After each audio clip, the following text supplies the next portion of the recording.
7. oziroma samostojni oddelek v občinski upravi se bo ukvarjal z javnimi naročili in črpanjem evropskih sredstev neposredno iz Bruslja, je pojasnil župan. Razložil je tudi, zakaj sprememba pravilnika o pomoči malemu gospodarstvu. Vsako leto približno 120 tisoč evrov namenimo malemu gospodarstvu in bistvo je pravzaprav v tem, da bi želeli, da ta denar, ki ga damo malemu gospodarstvu, da bi ga čim bolj smotrno uporabili, da bi bilo pač čim večji učinek od tega. Tako da s tem pravilnikom nekoliko modificiramo že obstoječi pravilnik. Ne gre za kakšne revolucionarne spremembe, ampak predvsem za povečanje učinkovitosti delitve tega denarja. Predlog o dolgoročni strategiji zdravstva in s tem povezan odlok pa je župan umaknil z dnevnega reda.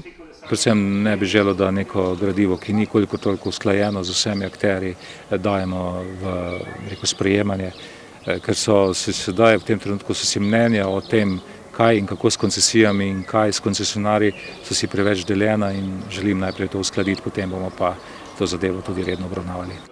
V sklopu zdravstvene problematike bodo svetniki na eni od sej govorili tudi o nujni medicinski pomoči, ki jo opredeljuje nov državni pravilnik, je povedal Stanko.